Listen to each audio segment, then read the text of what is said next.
الحمد للہ رب العالمین والصلاة والسلام علی اشرف الانبیاء والمرسلین اما بعد فاعوذ باللہ من الشیطان الرجیم بسم اللہ الرحمن الرحیم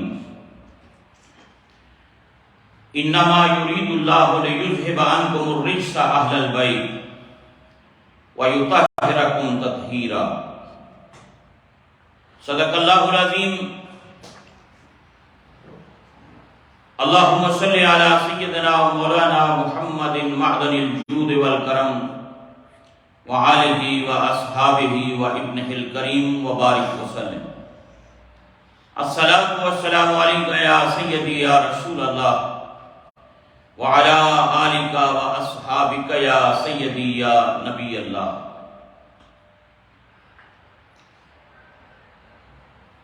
اللہ رب العزت کی توفیق اور اس کی عنایت سے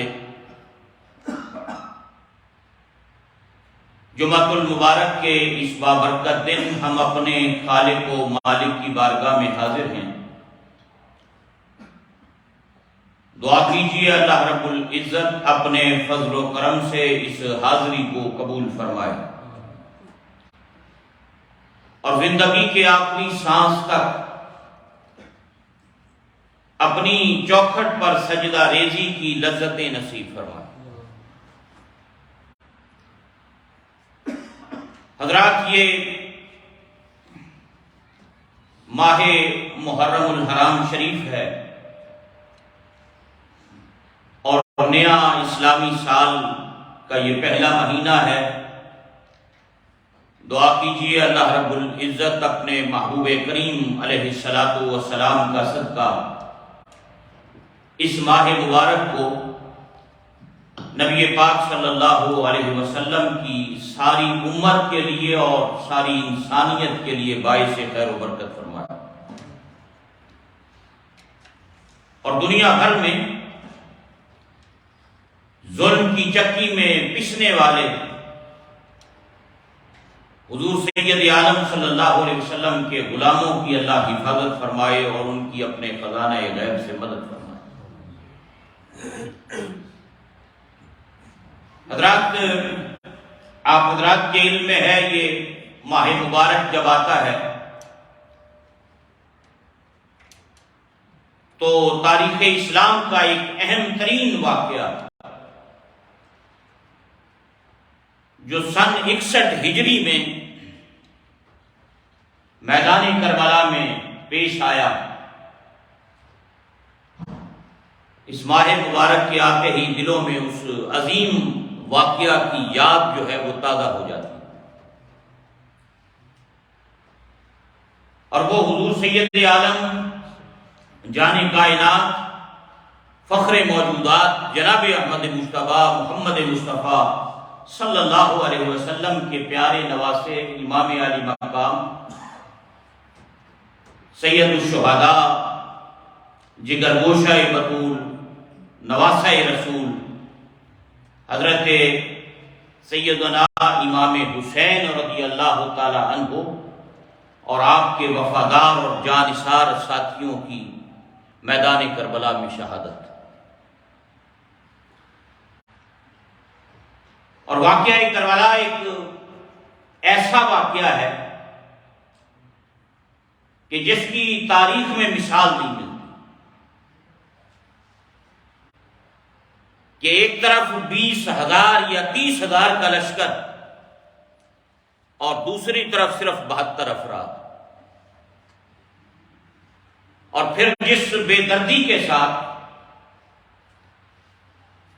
نبی رحمت صلی اللہ علیہ وسلم کے نواسے کو اس میدان میں شہید کیا گیا اور 7 محرم الحرام سے ان پر پانی بند کیا گیا، لیکن اہل بیت نبوت اور نبی رحمت صلی اللہ علیہ وسلم کے پیارے نواسے امام علی مقام رضی اللہ تعالی عنہ نے جس بہادری کے ساتھ، جرت مندی کے ساتھ میدان کربلا میں استقامت کا پہاڑ بن کر مثال قائم کی ہے، وہ قیامت کی صبح تک اہل اسلام کی رہنمائی کا فریضہ سر انجام دیتی رہی۔ اسی مناسبت سے انشاءاللہ آج ہم اللہ رب العزت کی توفیق سے اب گفتگو کریں گے۔ میں نے قرآن حکیم سے جو سورہ الاحزاب کی آیہ کریمہ جو حصہ تلاوت کرنے کا شرف حاصل کیا، اس میں اللہ رب العزت نے ارشاد فرمایا انما یرید اللہ لیذھب عنکم الرجس اہل البیت ویطہرکم تطہیرا، کہ اے اہل بیت رسول صلی اللہ علیہ وسلم، اے رسول اللہ کے گھر والوں، اے نبی کریم صلی اللہ علیہ وسلم کی اہل بیت، اللہ تو یہی چاہتا ہے کہ وہ تم سے ہر قسم کے رجس کو دور فرما کر تمہیں خوب پاک اور صاف فرما دے۔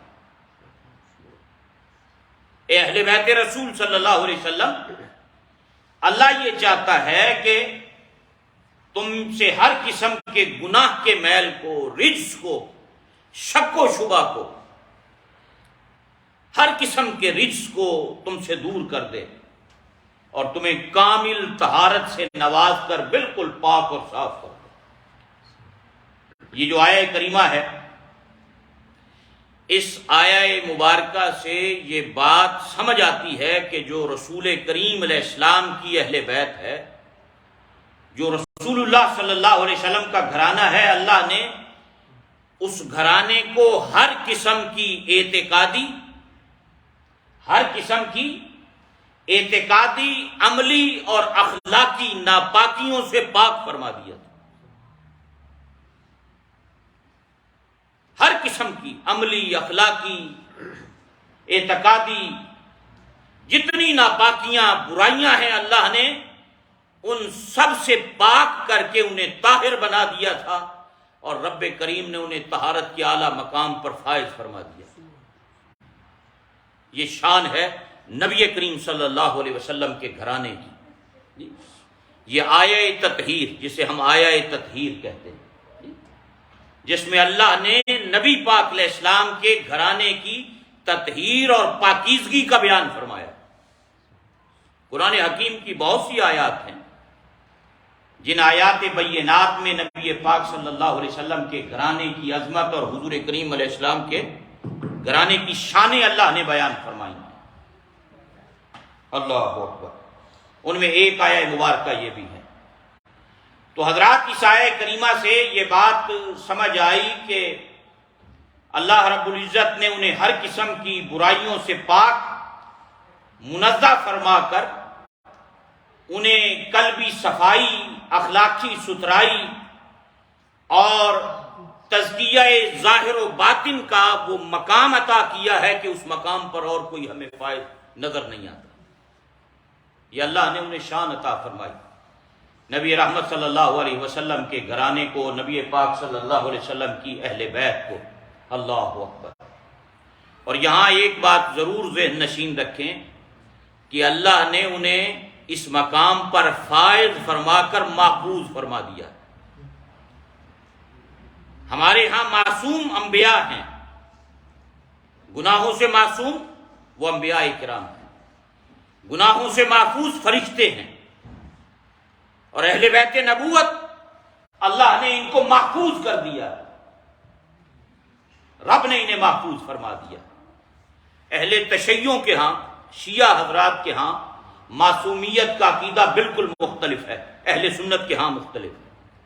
ہمارے ہاں انبیاء معصوم ہیں، رسل معصوم ہیں، فرشتے معصوم ہیں، جن سے گناہ سرزد ہی نہیں ہوتا، جو غلطی کر ہی نہیں سکتے، رب نے انہیں معصوم بنایا۔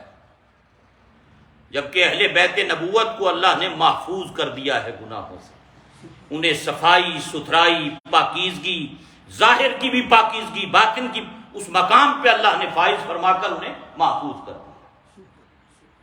یہ آیہ تطہیر میں اللہ اکبر، اللہ رب العزت نے نبی کریم صلی اللہ علیہ وسلم کے گھرانے کی یہ شان بیان فرمائی ہے، اور یقیناً اس آیہ مبارکہ کی روشنی میں امام علی مقام سیدنا امام حسین رضی اللہ تعالیٰ عنہ بھی اس شان کے اندر داخل، کیونکہ آپ فرد ہیں نا اہل بیت نبوت کے۔ اور اعلیٰ حضرت نے ایک بڑی خوبصورت ان کا جو سلام ہے، اس سلام میں انہوں نے بہت خوبصورت انداز کے اندر اس گھرانے کی عظمت اور شان پر سلام بھیجا ہے۔ یہی آیہ تطہیر۔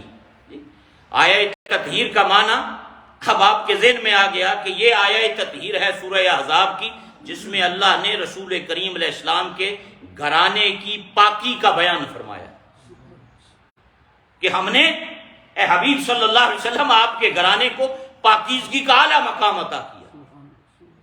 انما یرید اللہ لیذھب عنکم الرجس اہل البیت، اللہ یہ چاہتا ہے، اللہ کی منشا یہ ہے، رب کی رضا یہ ہے کہ اہل بیت نبوت تمہیں ہر قسم کی ناپاکی سے پاک کر دے۔ رب یہ چاہتا ہے۔ کیا شان ہے اس گھرانے کی جس کے بارے میں اللہ کریم قیامت کی صبح تک اس نے اپنے پاک کلام کے اندر یہ اعلان فرمایا ہے۔ انما یرید اللہ لیذھب عنکم الرجس اہل البیت، بس اللہ تو یہی چاہتا ہے کہ اہل بیت تم سے ہر قسم کے گناہ کے میل کچیل کو دور کر دے، وَيُطَهِّرَكُمْ تَطْهِيرًا، اور تمہیں کامل طہارت سے نواز کر بالکل پاک و صاف کر دے۔ اب اہل بیت نبوت میں جتنے لوگ شامل ہیں ان سب کو اللہ نے کامل پاکیزگی عطا کی، انہیں اللہ نے طہارت کا وہ اعلیٰ مقام، یہ آیہ تطہیر اسے کہتے ہیں کہ تطہیر پاکیزگی والی آیہ تطہیر۔ اب اعلیٰ حضرت نے جب اس پر اپنے سلام کے اندر اعلیٰ حضرت نے سلام بھیجا تو اس میں آپ نے بڑی خوبصورت بات فرمائی، آب تطہیر سے جس میں پودے جمے۔ آب تطہیر، وہ جو طہارت کا پانی ہے نا، وہ جو طہارت کا پانی ہے، وہ جو پاکیزگی کا پانی ہے، آپ پانی کو کہتے ہیں نا، تطہیر پاکیزگی کو کہتے ہیں۔ آب تطہیر سے جس میں پودے جمے، باغ میں پودے لگا کر مالی پانی دیتا ہے، مثال دی اعلیٰ حضرت نے کس خوبصورت انداز کے اندر۔ اللہ اکبر، فرمایا آب تطہیر سے جس میں پودے جمے، اس ریاض نجابت پہ لاکھوں سلام۔ ریاض باغ کو کہتے ہیں، نجابت عمدہ کو کہتے ہیں۔ مثال کس خوبصورت انداز میں اعلیٰ حضرت رحمت اللہ علیہ نے دی، فرمایا وہ گلشن، وہ باغ جس میں جمنے والے پودے آب تطہیر سے جمے ہیں، جنہیں طہارت کا پانی دیا گیا ہے، اس عمدہ باغ پہ لاکھوں سلام۔ اس باغ پر، اس باغ کے پودوں پر لاکھوں سلام۔ آب تطہیر سے جس میں پودے جمے، اس ریاض نجابت پہ لاکھوں سلام۔ اللہ اکبر۔ اور پھر آگے فرماتے ہیں پارہائے صحف، صحف قرآن حکیم کو کہتے ہیں کہ قرآن حکیم کے پارے، قرآن حکیم کے پارے، غنچہائے قدس، غنچہائے قدس، کتنا خوبصورت مثالیں اعلیٰ حضرت رحمت اللہ علیہ نے اپنے سلام کے اندر اس حوالے سے دی۔ پارہائے صحف، غنچہائے قدس، اہل بیت نبوت پہ لاکھوں سلام، اہل بیت نبوت پہ لاکھوں سلام۔ اللہ اکبر۔ اور پھر ایک بات بڑی جو ہمارا عقیدہ ہے اہل سنت کا، جو جس پہ کل بھی میں نے بات کی تھی، جمعرات کی شام کو جو گفتگو تھی اس کے اندر بھی اعلیٰ حضرت فرماتے ہیں ان کے مولا کے ان پہ کروڑوں درود، ان کے مولا کے ان پر کروڑوں درود، ان کے اصحاب و اطرت پہ لاکھوں سلام، ان کے اصحاب پہ بھی لاکھوں سلام، ان کی اہل بیت پہ بھی لاکھوں سلام۔ اور یہی ہمارا عقیدہ ہے، ہم اہل بیت رسول کو بھی، ان کی محبت کو بھی اپنا ایمان سمجھتے ہیں، ہم صحابہ کی محبت کو بھی اپنا ایمان سمجھتے ہیں۔ ہمارے ہاں ڈویژن نہیں ہے، تقسیم نہیں ہے کہ ہم نے اگر اہل بیت کی محبت کا دم بھرا تو صحابہ کو چھوڑ دیا، یا صحابہ کا دامن پکڑا اور اہل بیت کو چھوڑ دیا، جیسا کہ آج کل یہ چیزیں نظر آتی ہیں کہ کچھ لوگ صرف اہل بیت کی محبت کا دم بھرتے ہیں، اصحاب رسول سے تعلق نہیں رکھتے، اور کچھ اصحاب رسول سے محبت کا دم بھرتے ہیں اور اہل بیت کو چھوڑ دیتے ہیں۔ الحمدللہ ہم دونوں سے محبت اور پیار کرنے والے لوگ ہیں، دونوں سے محبت اور پیار کرنے والے لوگ ہیں۔ اللہ اکبر۔ تو اعلیٰ حضرت نے اسی کی بات کی، ان کے مولا کے ان پر کروڑوں درود، ان کے مولا کے ان پہ کروڑوں درود، ان کے اصحاب و اطرت پہ لاکھوں سلام۔ اور کبھی بھی یہ بات حضرات میں بارہا، چونکہ یہ فتنہ و فساد کا دور ہے، فتنہ و فساد کا دور ہے، کبھی بھی یہ بات فراموش نہیں کرنی، اپنی نوجوان نسل کو ہم نے ٹرانسفر کرنی ہے کہ ہم اہل بیت رسول کے بھی خادم ہیں، ہم اصحاب رسول کے بھی خادم ہیں، اور ان دونوں کی محبت، ان کا ادب و احترام ہم پر لازم ہے، ان دونوں سے پیار، ان کی عقیدت، یہ ہمارا ایمان ہے، اور ہم نے کبھی بھی ان چیزوں کے اندر ڈویژن نہیں کرنی۔ اور بعض لوگ نبی کریم صلی اللہ علیہ وسلم کے اصحاب کے علاوہ اصحاب کے حوالے سے بعض اوقات زبان اعتراض کرتے ہیں، زبان تان دراز کرتے ہیں۔ ہمیں ایسے لوگوں کی صحبت سے بھی بچنا ہے، نہ ہم رافضی ہیں، نہ ہم خارجی ہیں، نہ ہم ناسبی ہیں، ہم اہل سنت ہیں۔ اللہ کے فضل و کرم سے ہم اہل سنت ہیں، صحابہ بھی ہمارے سر کا تاج ہیں، اہل بیت رسول بھی ہمارے سر کا تاج ہیں۔ اللہ نے اس قسم کی یہ فتنے، فساد اور یہ جو کچھ آج اس دور کے اندر سامنے آیا ہے، ان تمام چیزوں سے اللہ نے اہل سنت کو پاک رکھا ہے، اور یہی ہمارے اسلاف کا، یہی ہمارے بزرگوں کا یہی طریقہ رہا ہے، اور اسی پہ امت کی اکثریت سواد اعظم اہل سنت ہمیشہ گامزن رہی ہے۔ بعض تاریخ کے اندر ایسے واقعات ہیں صحابہ کرام کے آپس میں اختلافات کے حوالے سے، ہمیں اس میں نہ پڑھنے کی ضرورت ہے اور نہ ہم سے اس کے بارے میں کوئی سوال کیا جائے گا۔ تاریخ کے اندر مختلف واقعات ایسے ہوئے کہ ہمیں نہ الجھنا چاہیے، نہ اس پہ بحث کرنی چاہیے، بلکہ ان کے معاملات کو اللہ اور اس کے رسول کے حوالے، ہمیں اس میں پڑھنے کی کیا ضرورت ہے۔ ہمارے لیے یہی حکم ہے اور یہی ہمارے بزرگوں کا طریق رہا ہے کہ ہم ان دونوں کی محبت کو اپنا ایمان سمجھتے ہیں، دونوں سے عقیدت و پیار رکھتے ہیں، دونوں کا ادب و احترام کرتے ہیں۔ تو اعلیٰ حضرت نے بڑی خوبصورت بات کر کے اس سلام کے اندر یہ بات فرما دی، ان کے مولا کے ان پر کروڑوں درود، ان کے مولا کے ان پر کروڑوں درود، ان کی اصحاب و اطرت پہ لاکھوں سلام، ان کے اصحاب پہ بھی لاکھوں سلام، ان کی اطرت، ان کی آل، ان کی اہل بیت پر بھی لاکھوں سلام۔ اللہ اکبر۔ اور میں نے پہلے بھی ایک مرتبہ یہ بات آپ حضرات کی خدمت میں عرض کی تھی کہ نبی پاک علیہ السلام نے اپنی اہل بیت کی مثال دیتے ہوئے فرمایا کہ یہ میری اہل بیت کی مثال سفینہ نوح کی طرح، کشتی نوح کی طرح ہے، جو اس میں سوار ہو گیا نجات پا جائے گا۔ جو اہل بیت کی محبت کی کشتی پہ سوار ہو جائے گا نجات پا جائے گا۔ اور صحابہ کے بارے میں فرمایا الصحابی کالنجوم، یہ میرے جو صحابہ ہیں آسمان ہدایت کے ستارے ہیں۔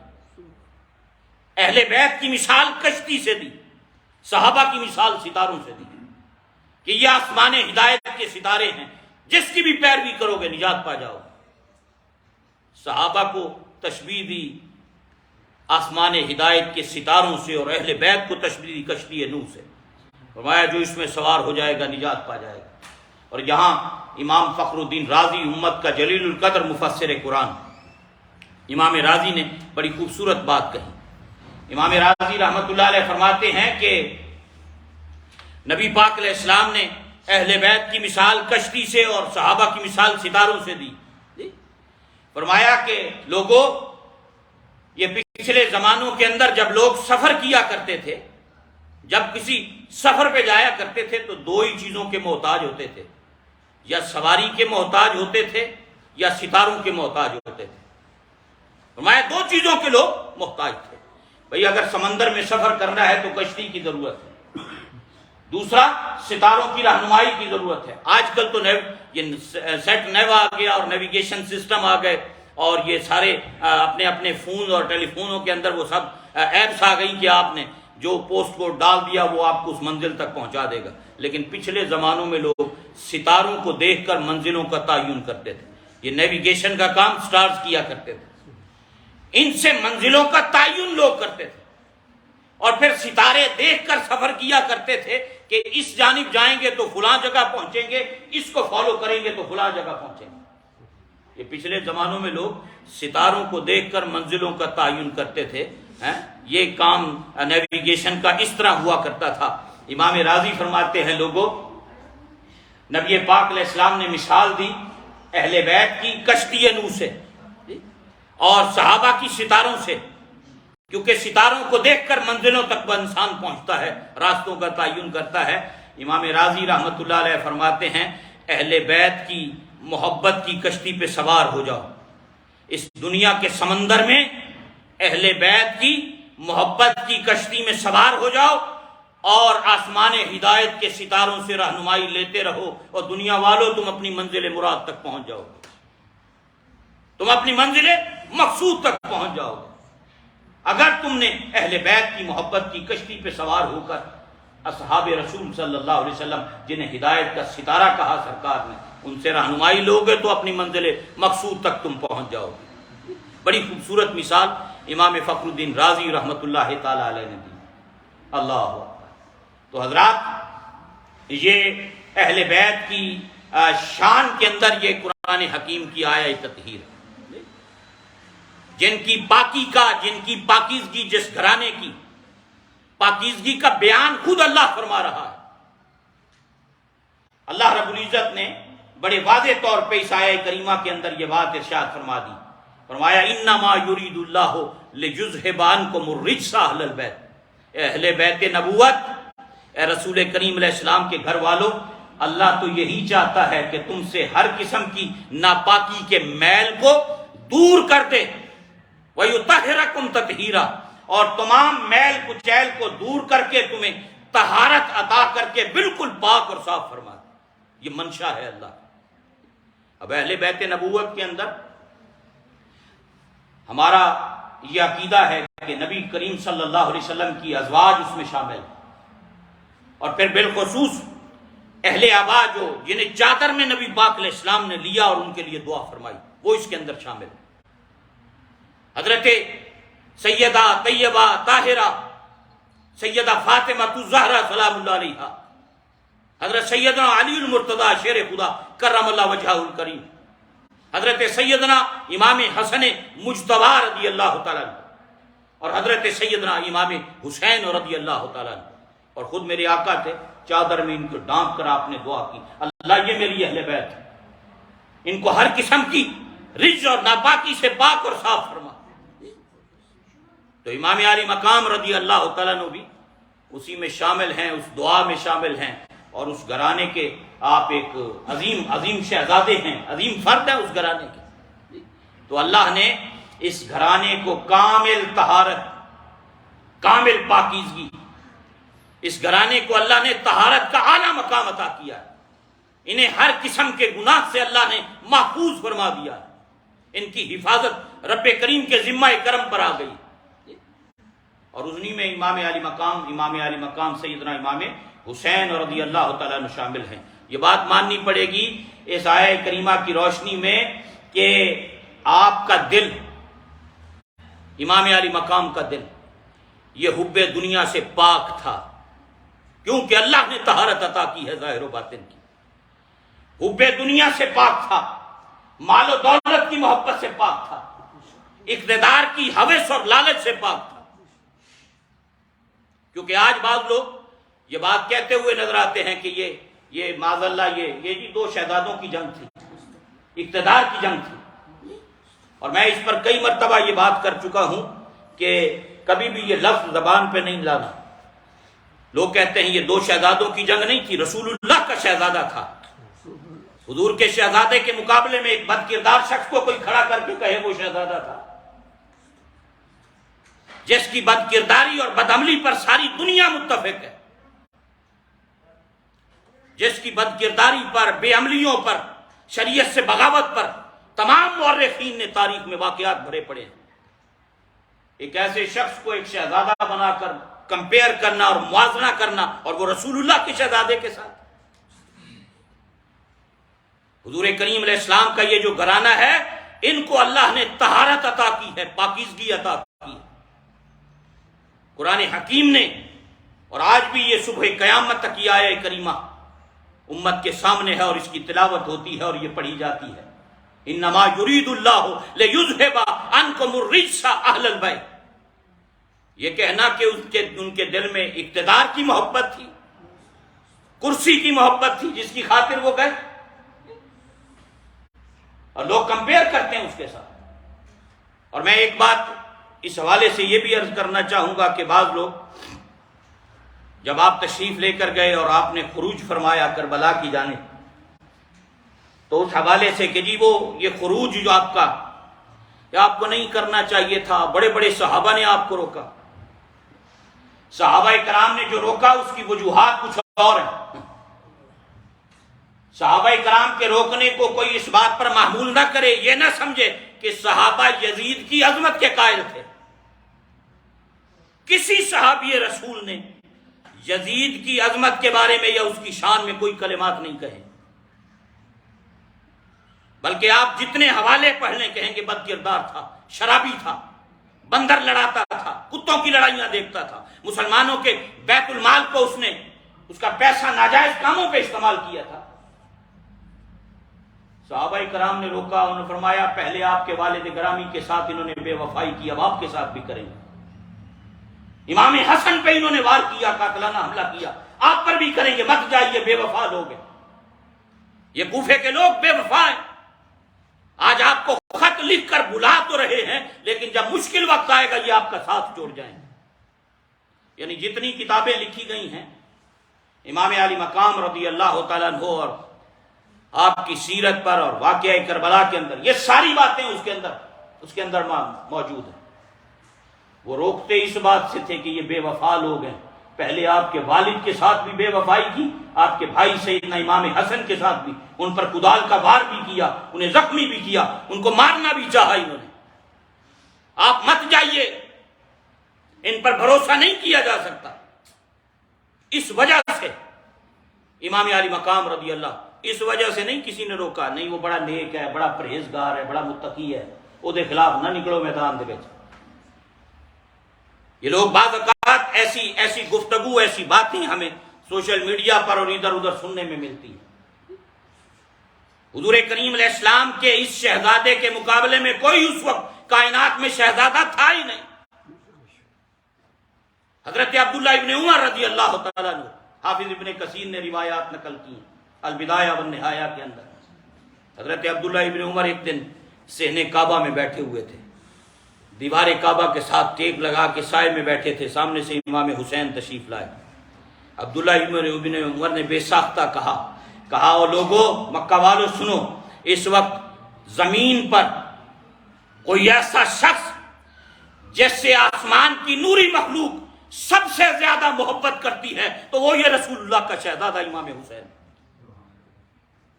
کہا آسمان والوں کو سب سے زیادہ اگر محبوب کوئی شخصیت ہے اس وقت روئے زمین پر تو وہ یہ رسول اللہ کا شہزادہ ہے۔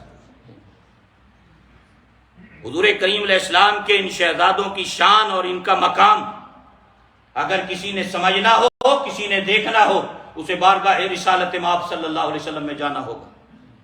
وہ نگاہ نبوت سے دیکھے کہ ان شہزادوں کا مقام کتنا بلند و بالا ہے۔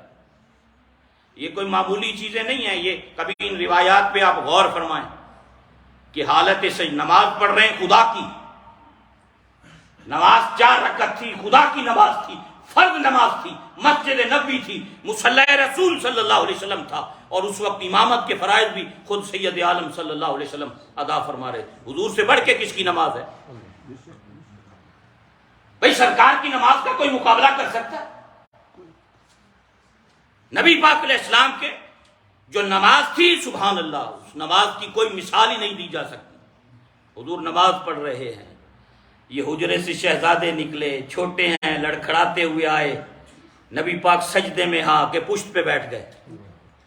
صحابی رسول کہتے ہیں سجدہ لمبا ہو گیا، میں اس جانب بیٹھا ہوا تھا صف میں، میں بھی سجدے میں تھا، دل میں وسوسے خیال پیدا ہونے، پتہ نہیں کی ہو گیا آج سجدہ کیوں لمبا ہو گیا، کہیں سرکار کا وصال تو نہیں ہو گیا، کہیں کسی نے کوئی نقصان تو نہیں پہنچا دیا، طرح طرح کے وسوسے صحابی رسول کہتے ہیں میرے دل کے اندر پیدا ہوئے کہ آج تک کبھی ایسا نہیں ہوا، اتنا لمبا سجدہ۔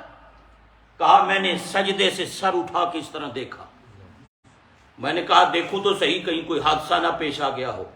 ساری صف سجدے میں ہے اور پیچھے صحابہ سجدے میں پڑے ہیں اور خود سید عالم علیہ السلام مصلی پہ سجدے میں. کہا میں نے اس طرح جب اٹھا کے سر دیکھا تو آپ کی پشت پہ رسول اللہ کا شہزادہ بیٹھا ہوا ہے، امام حسن بیٹھے ہوئے. اب بچہ بیٹھ جاتا، حضور ہاتھ سے ہٹا دیتے، پکڑ کے نیچے بٹھا دیتے اور سجدہ پورا فرماتے نماز. لیکن آپ نے اتارا نہیں ان کو. جتنی دیر وہ بیٹھے رہے اپنی مرضی سے بیٹھے رہے، جب خود اترے نیچے تو تب مصطفیٰ نے نماز کو پورا کیا. صحابہ نے پوچھا آپ سے کہ یا رسول اللہ صلی اللہ علیہ وسلم عجیب معاملہ آج دیکھا، آج تک ایسا اتنا لمبا سجدہ کبھی آپ نے نہیں فرمایا، کیا وجہ تھی حضور، سبب کیا تھا؟ فرمایا یہ میرا بیٹا، میرا نواسا میری پشت پہ آ کر بیٹھ گیا تھا. میں نے پسند نہیں کیا کہ جب تک یہ خود نہ اترے اس وقت تک مصطفیٰ اپنے سجدے کو لمبا کرتا تھا. یہ کائنات میں یہ شان، یہ شرف، یہ مثال کسی اور کی کو ملے، کوئی نظر آئے تو لا کے دکھائے. اب یہ خطبہ جو ہم عربی میں دیتے ہیں یہ سنت ہے نا سید عالم صلی اللہ علیہ وسلم کی، اور اس خطبے کو خاموشی کے ساتھ، توجہ کے ساتھ، بالکل نگاہیں جھکا کر نماز کی طرح، نماز کی رکعتوں کی طرح بیٹھ کر بڑی محبت کے ساتھ، ادب کے ساتھ سننا لازم ہے سب پر. یہ جو 2 خطبے ہیں جو دیے جاتے ہیں ممبر پہ بیٹھ کر، نبی پاک علیہ السلام بھی یہی خطبہ دے رہے تھے، اور امام حسن مجتبیٰ چلتے ہوئے آ رہے ہیں، کبھی گرتے ہیں، کبھی کھڑے ہو جاتے ہیں، کبھی چلتے ہیں آتے. حضور نے خطبہ چھوڑ کے ان کو اٹھا کے اپنے ساتھ یہاں پر بٹھایا. سید عالم نے اپنے ساتھ بٹھایا، فرمایا مجھ سے ان کا گرنا برداشت نہیں ہو سکا، مجھ سے ان کا گرنا برداشت نہیں ہو سکا. اور آپ نے اٹھا فرمایا یہ میرا بیٹا سید ہے، اللہ اس بیٹے کے ذریعے مسلمانوں کی 2 جماعتوں کے درمیان صلح کروائے گا. بیٹا بھی چھوٹا ہے، گرتا پڑتا آ رہا ہے، کبھی گرتا ہے، چھوٹی عمر ہے، آ رہے ہیں. حضور نے یہاں بٹھایا ساتھ، اور جو واقعہ سال ہر سال بعد پیدا ہونا تھا، واقعہ پیش آنا تھا، اس کی خبر بھی مصطفیٰ کریم علیہ السلام نے عطا فرمائی. فرمایا لوگوں یہ میرا بیٹا سید ہے، اس کے ذریعے اللہ مسلمانوں کے 2 گروہوں کے درمیان صلح کروائے گا. یہ عام گھرانہ نہیں ہے، یہ بڑی شانوں والا گھرانہ ہے، عظمتوں والا گھرانہ ہے. اور حضرات نبی کریم صلی اللہ علیہ وسلم کے اس گھرانے کو اللہ نے بڑی شان عطا فرمائی.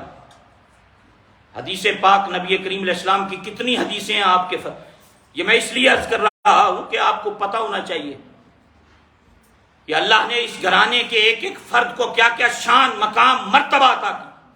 کوئی لا کر دکھائے ایسی ماں کہ جن کی آمد پر میدان محشر میں ندا دی جائے، صدا دی جائے، جن کی آمد پر میدان محشر میں ندا ہو. روایات میں آتا ہے، مختلف کتابیں علماء نے اس حوالے سے لکھی. امام عبدالرؤف المناوی علیہ رحمہ کی یہ کتاب ہے، ہم نے اس کا ترجمہ بڑا عرصہ پہلے شائع کیا تھا اردو زبان میں، سیدہ فاطمہ الزہرا رضی اللہ تعالیٰ عنہا کی سیرت پر. اور امام یوسف بن اسماعیل نبھانی اور امام جلال الدین سیوطی اور کئی محدثین نے اس پر کتابیں لکھی باقاعدہ، کہ قیامت کے دن میدان محشر میں انبیاء بھی ہوں گے، صلحاء بھی ہوں گے، رسول بھی ہوں گے، اور ساری کائنات ہوگی. اور اس وقت اعلان کرنے والا، ندا دینے والا، منادی، اناؤنسمنٹ کرنے والا ایک اعلان کرے گا. جس وقت سیدہ خاتون جنت کی سواری گزرے گی، جب وہ جنت میں جائیں گی، جس وقت جنت میں وہ تشریف لے کر جائیں گے، اس وقت اعلان کرے گا ندا دی، اے اہل محشر. یہ نہیں کہ چند لوگوں کو خطاب، سارے اہل محشر کو. اہل محشر اپنی نگاہوں کو نیچے جھکا لو، محمد کی بیٹی فاطمہ کی سواری گزر رہی ہے صلی اللہ علیہ وسلم. یہ شان ہے رسول کریم علیہ السلام کے گھرانے کی. اور سیدنا حیدر کرار اس اہل بیت رسول کے عظیم فرد.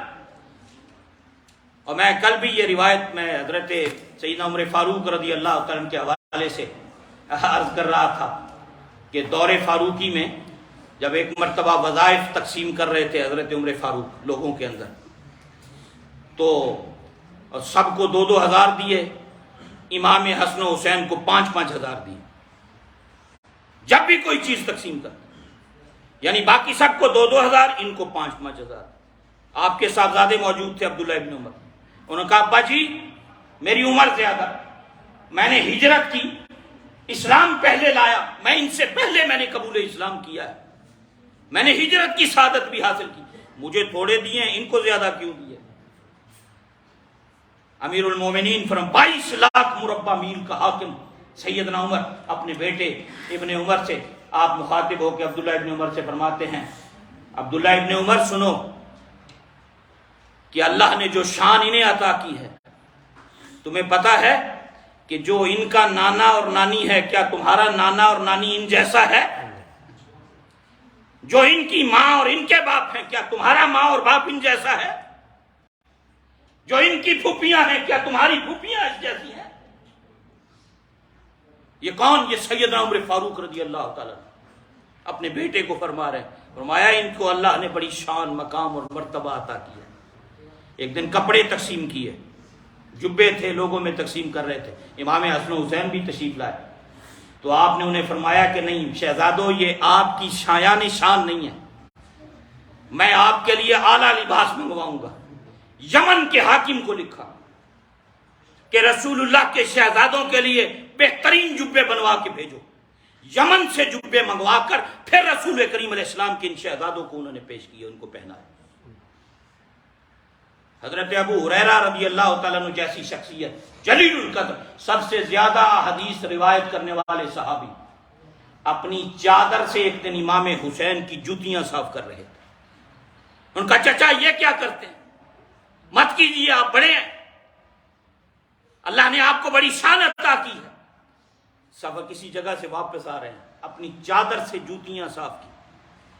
حضرت ابو ہریرہ نے امام حسین کی. ان کا آپ یہ کیا کرتے ہیں؟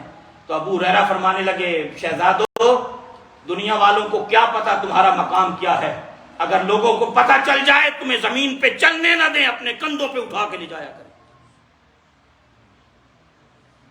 حضرات کبھی اس حدیث پہ رات کو بیٹھ کے تنہائی میں غور کیجئے گا. یہ رسول کریم علیہ السلام کی مبارک اور بڑی معروف اور مشہور حدیث ہے نا, کبھی ان لفظوں پہ رات بستر پہ لیٹ کے اکیلے سوچئے گا کہ کیا شان ہے مصطفیٰ کے کریم علیہ السلام کے ان پیارے نواسوں. حضور سید عالم صلی اللہ علیہ وسلم نے ارشاد فرمایا حسین منی وانا من الحسین, حسین مجھ سے ہے, میں حسین سے ہوں. کائنات میں کوئی ایسی شان جتنی حدیثیں ہیں سرور عالم صلی اللہ علیہ وسلم. حضرات کبھی پڑھ کر دیکھیں, جس نے امام علی مقام رضی اللہ تعالیٰ عنہ کا مقام سمجھنا ہو, مرتبہ سمجھنا ہو, شانیں دیکھنی ہو, وہ بارگاہ مصطفیٰ میں جائے, وہ نگاہ نبوت سے دیکھے کہ ان شہزادوں کا مقام اور مرتبہ کیا ہے. بڑے بدبخت اور بدقسمت وہ لوگ ہیں جو ایک بد کردار شخص کو نبی پاک علیہ السلام کے شہزادے کے مقابلے میں کمپیئر کرتے ہیں اور شہزادہ بنا کے پیش کرتے ہیں. شہزادہ ایک ہی ہے اس مقام پر, اس جگہ پر.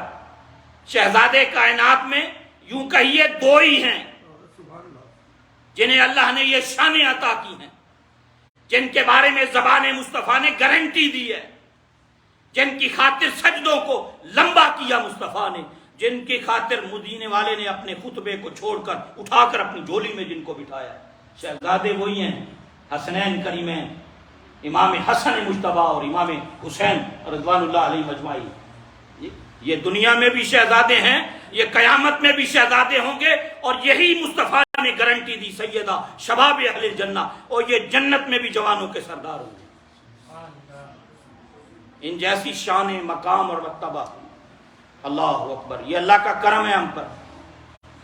ہم اہل سنت ہیں, ہم اصحاب رسول سے بھی محبت کرتے ہیں, ہم آل رسول سے بھی محبت کرنے والے لوگ, اور ان دونوں کی محبت کو اپنا ایمان سمجھتے ہیں, اپنا ان کی عقیدت و محبت کو اپنا ایمان سمجھتے ہیں.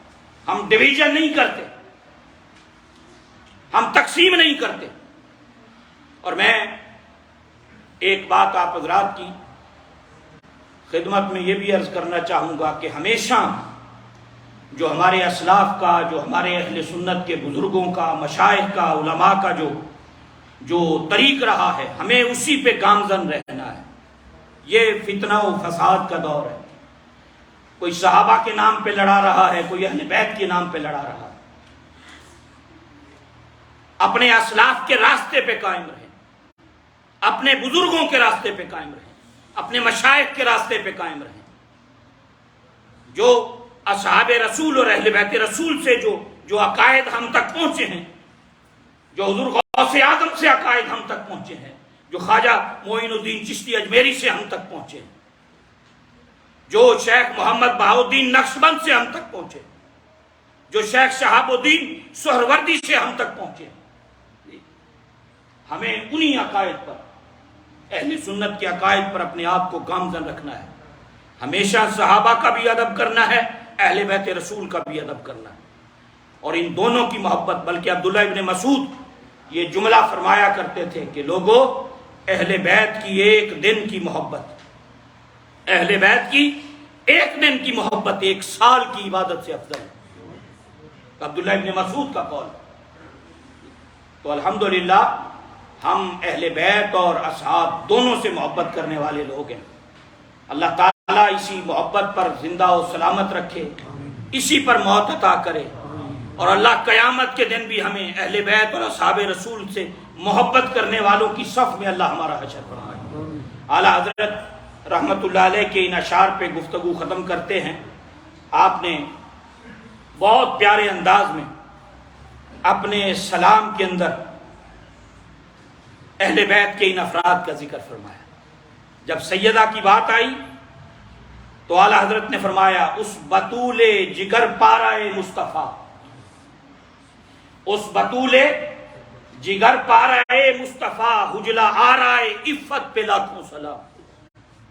اور پھر آگے فرمایا، جس کا آنچل نہ دیکھا مہو مہر نے، جس کا آنچل نہ دیکھا مہو مہر نے، سورج اور چاند نے بھی جن کا آنچل نہیں دیکھا، جو پردے کی اتنی پابند تھی، کسی غیر کی نظر ان پہ کبھی نہیں پڑی، اس قدر پردے کا اہتمام فرماتی تھی. فرمایا، جس کا آنچل نہ دیکھا مہو مہر نے، اس ردائے نزاہت پہ لاکھوں سلام. اور پھر سیدہ ظاہرہ طیبہ طاہرہ جان احمد کی راحت پہ لاکھوں سلام، جان احمد کی راحت پہ لاکھوں سلام. وہ حسن مجتبی سید الاسخیاء راکب دوش عزت پہ لاکھوں سلام، مصطفیٰ کے کندھوں پہ سواری کرنے والے پہ لاکھوں سلام، راکب دوش عزت پہ لاکھوں سلام. اوج مہر ہدا موج بحر ندا روح روح سخاوت پہ لاکھوں سلام. شہد خار لعاب زبان نبی، جنہیں مدینے والے نے اپنے لعاب دہن والا، جن کو گھٹی عطا کی تھی، جن کی پیدائش پر سب سے پہلے جو چیز ان کے بطن میں گئی اس کھجور کے دانے اور کھجور کے ساتھ مکس ہو کر وہ لعاب دہن تھا مصطفیٰ کا. اس کا ذکر فرماتے، شہد خوار لعاب زبان نبی چاشنی گیری عصمت پہ لاکھوں سلام. اور پھر امام عالی مقام کی بارگاہ میں فرماتے ہیں، اس شہید بلا شاہ گلگوں کبا بے کسے دشت غربت پہ لاکھوں سلام. در درج نجف مہر برج شرف رنگ رومی شہادت پہ لاکھوں سلام. اور پھر اعلیٰ حضرت نے اصحاب اور عطرت کی بات کرتے ہوئے فرمایا، ان کے مولا کے ان پہ کروڑوں درود، ان کے مولا کے ان پر کروڑوں درود، ان کے اصحاب و عطرت پہ لاکھوں سلام، ان کے اصحاب و عطرت پہ لاکھوں سلام. پارہائے صحف گنچہائے قدس اہل بیت نبوت پہ لاکھوں سلام. آب تطہیر سے جس میں پودے جمے اس ریاض نجابت پہ لاکھوں سلام. اور بڑی خوبصورت بات فرمائی، خون خیر الرسل کہ جن کی رگوں میں مصطفیٰ کا خون ہے، جن کی رگوں میں رسول اللہ کا خون شامل ہے.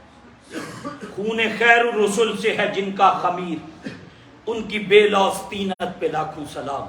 مصطفیٰ جان رحمت پہ لاکھوں سلام، شمع بزم ہدایت پہ لاکھوں سلام. اللہ اہل بیت کی محبت میں زندہ رکھے، اسی میں موت عطا کرے، اور قیامت کے دن بھی اللہ رب العزت حضور کریم صلی اللہ علیہ وسلم کی اہل بیت سے محبت کرنے والوں کی صف میں اللہ کریم ہم سب کا حشر فرمائے. وما علینا الا البلاغ المبین. انشاءاللہ کل محرم الحرام شریف کے سلسلہ